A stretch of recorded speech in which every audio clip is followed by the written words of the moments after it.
creo que hay una errónea concepción del liberalismo. Entonces lo que intentaría hacer es mostrar cuál es el problema que tiene esa errónea concepción del liberalismo en materia religiosa, porque termina perjudicando a aquellas personas que ven a su religión de una manera específica. Específicamente ven a su religión como algo que no han elegido, sino como algo que los constituye en quienes son. Perdón, esto iba a pasar, es los dioses. Okay. Perdón. Entonces, comienzo explicando lo que creo yo que es un ideal del liberalismo, que es el ideal de neutralidad, y luego intentaré mostrar cómo una versión del liberalismo ha fracasado en honrar ese ideal en materia religiosa y qué implicancias tiene eso respecto de la libertad religiosa y de la libertad de expresión. ¿Okay? Entonces la idea es llamar la atención sobre los costos que impone el liberalismo a personas que tienen una particular concepción de su religión. Este tema me interesa personalmente, y siempre que lo hablo digo esto, porque soy una persona religiosa, soy un católico, y he entrado en este tema debido a motivaciones personales, no debido a motivaciones teóricas. O sea, no es que soy un académico hablando de religión, sino que soy un académico que a la vez es religioso y por eso le preocupa la temática. Bien, el Estado liberal aspira a ser neutral en dos aspectos, dos niveles. Hay dos tipos de neutralidad que el Estado liberal quiere satisfacer. Primero, las normas del Estado liberal aspiran a no promover ninguna creencia o forma de vida religiosa. Esto es así porque el Estado liberal surgió como producto de las guerras de religión del siglo XVII.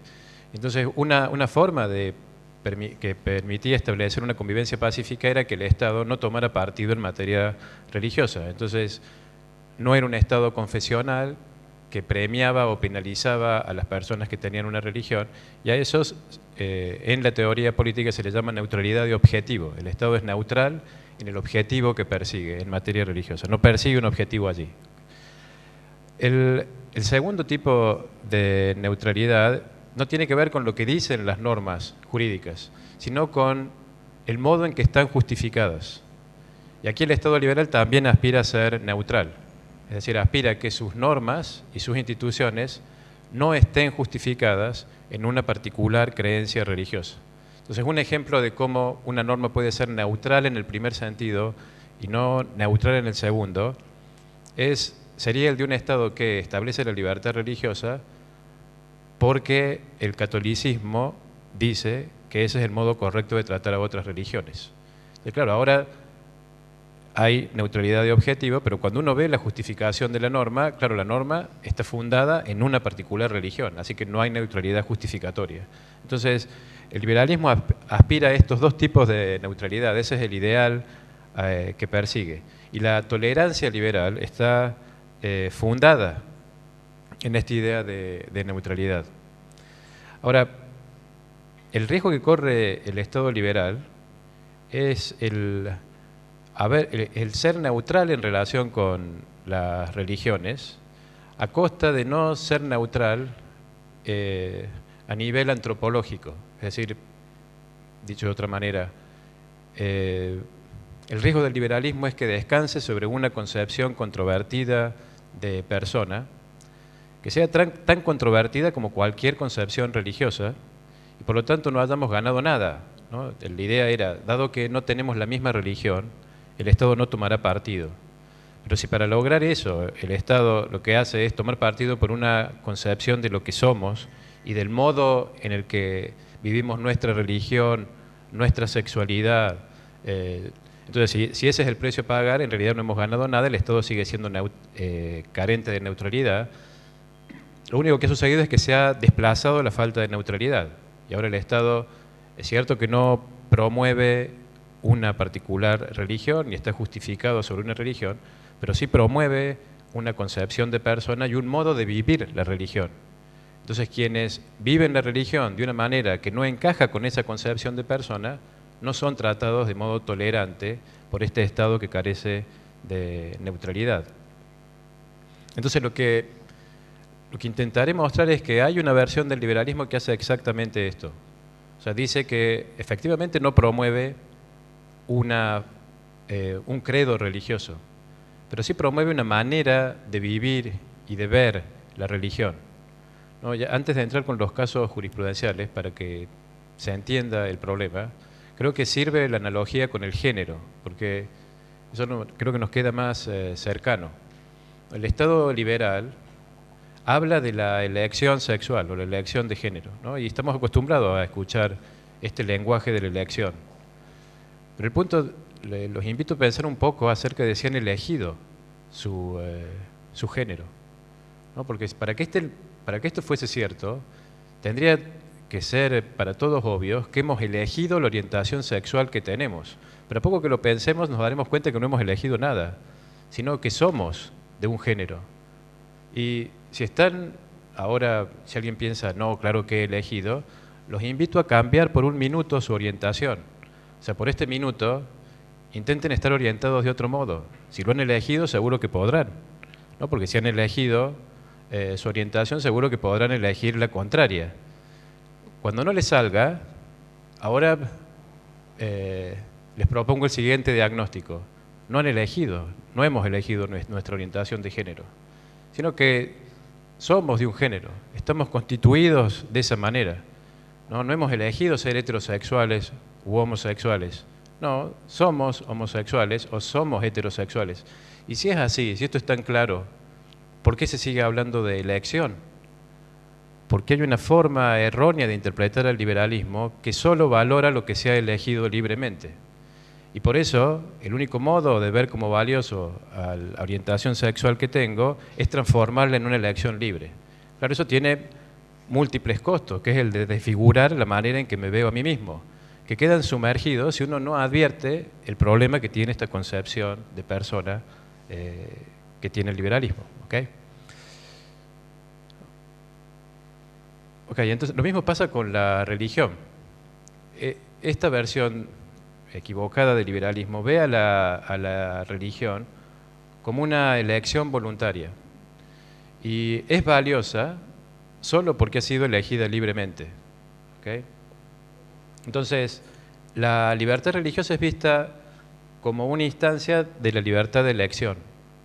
El problema es que aquellos individuos que no ven así su religión, que ven a su religión como algo que los constituye en quienes son y no como algo que han elegido, que ven a su religión como generadora de deberes y no meramente de preferencias o deseos, no pueden obtener protección de parte del Estado liberal, ¿no? El Estado liberal ve a la religión como fruto de la elección y entonces trata todo lo vinculado con la religión como si hubiese sido elegido.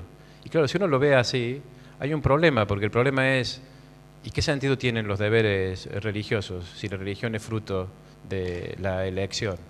Entonces, lo que intentaré mostrar es cómo esta concepción de persona que está detrás de esta versión equivocada del liberalismo, que ve al individuo como alguien independiente de su religión, de su género, de sus vínculos maritales, como un sujeto que elige, tiene costos para aquellos que no ven ni a sus vínculos maritales, ni a su género, ni a su religión, que es lo que me interesa, como algo que haya sido fruto de la elección, sino como algo que es constitutivo e impone sobre el individuo deberes. El primer caso que quería contarles donde se muestra el problema es un caso de la Corte Suprema estadounidense, que es el caso Goldman, que es de 1986. En ese caso, la Fuerza Aérea estadounidense le prohibió usar a Goldman, que era un capitán, la kipá. Y se lo prohibió en base a una reglamentación, a la reglamentación de uniforme, diciendo esto no forma parte del uniforme de la Fuerza Aérea, así que usted no puede usarlo. Claro, cuando era sábado tenía el deber de usarlo y eso causó el problema y eso hizo que la Corte se expidiese. Bueno, la Corte dijo que la reglamentación en relación con el uniforme no vulneraba la libertad religiosa de Goldman, ¿no? Y entonces lo que importa es lo que dicen los fundamentos. Sostuvo, este es parte del fundamento, que la esencia del servicio militar es la subordinación de los deseos e intereses del individuo a las necesidades del servicio. Sostuvo que la utilización del uniforme en las Fuerzas Armadas promueve la subordinación de las preferencias personales a favor de la misión general. Entonces, claro, si uno ve ahora, ¿cómo ve la Corte a la religión?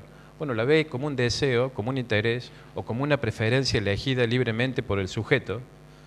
Pero si yo veo hacia la religión, entonces ahora se ve el problema, que Goldman, que no ve a su religión como algo que en base a sus deseos e intereses ha elegido, sino que ve a su religión como algo que lo constituye en quien es y que le genera deberes, queda completamente desprotegido. Entonces, la idea de la Corte es, si le permitimos a usted usar la kipá, ¿por qué no le vamos a permitir a cualquiera que use el sombrero que quiera?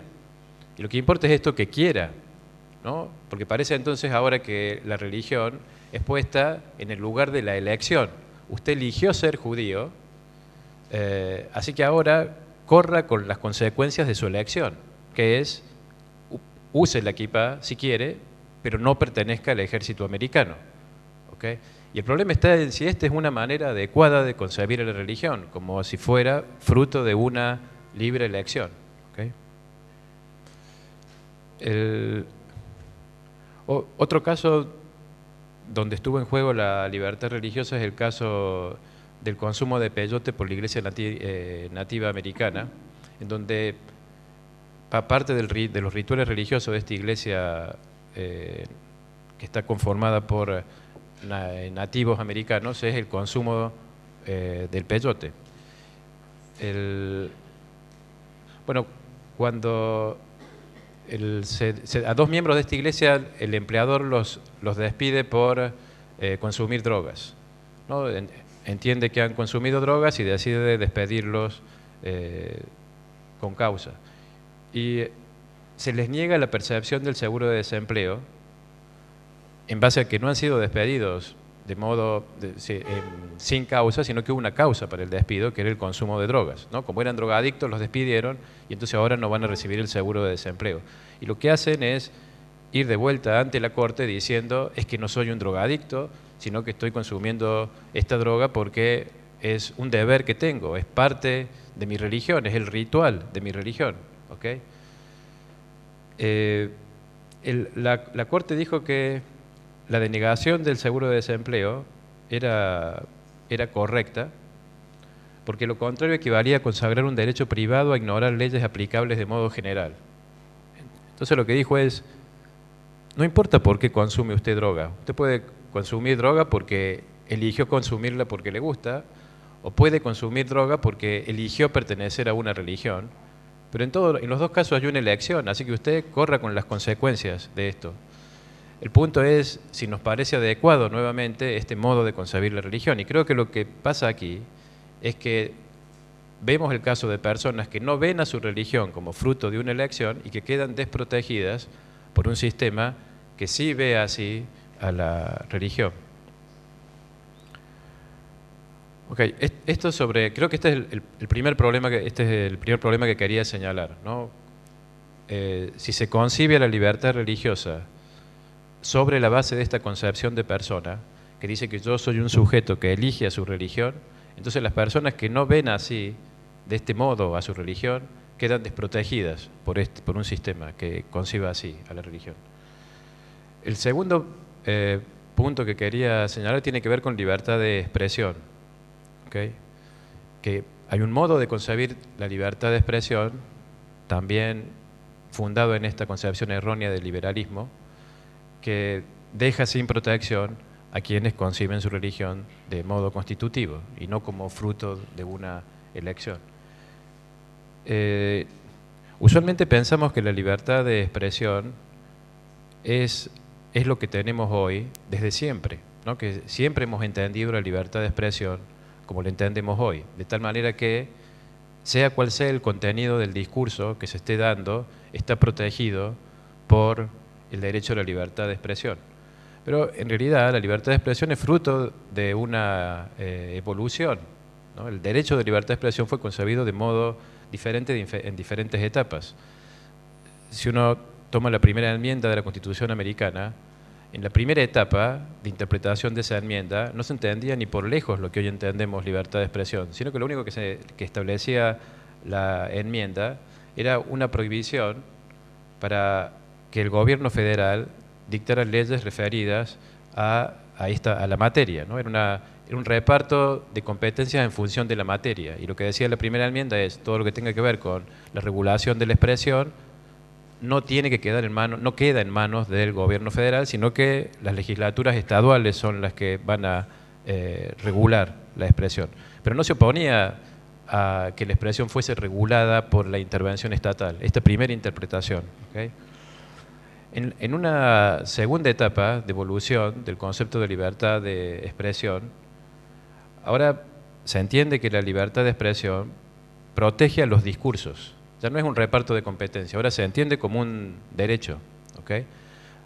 Pero no protege a cualquier discurso. No es que la libertad de expresión me da derecho a decir lo que me plazca, ¿no? Y el Estado va a garantizarme que yo pueda decirlo sin que nadie interfiera, sino que en este caso lo que se protege son los discursos que tienen valor, ¿no? Y que tienen valor para el autogobierno.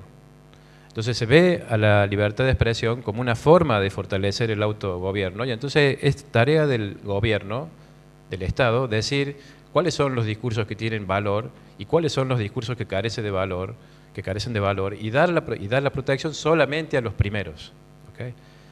Y luego se llega a la última etapa del derecho de libertad de expresión, que es el que tenemos actualmente, que dice que este derecho protege cualquier discurso, sea cual sea el contenido, ¿okay?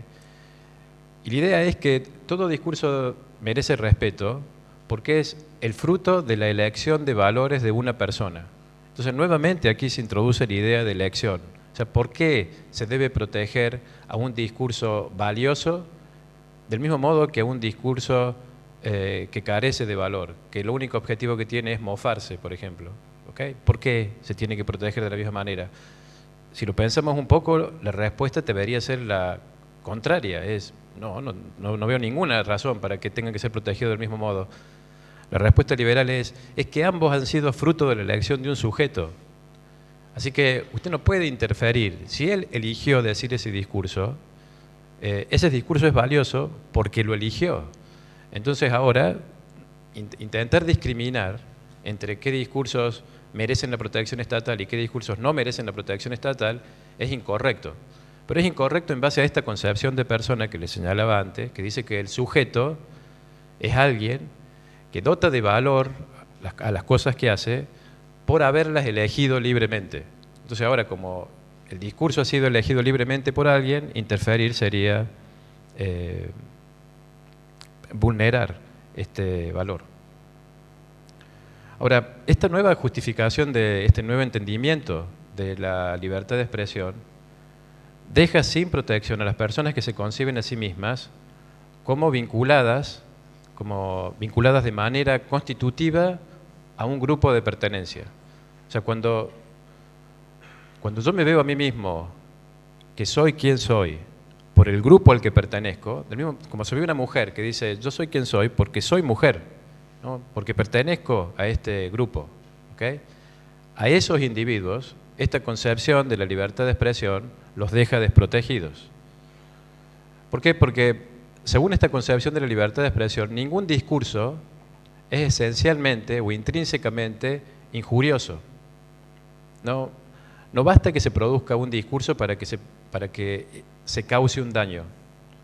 Porque como no estamos constituidos por nuestros vínculos, si alguien profiere un discurso que daña alguno de mis vínculos, todavía no me ha dañado a mí, ¿okay? Entonces es necesario probar que ha habido algún daño ocasionado por el discurso. Por ejemplo, que ha afectado mi capacidad de realizar negocios, ¿no? Ese sería el segundo problema es que esta forma de concebir la libertad de expresión tampoco permite entender lo que se llama difamación grupal.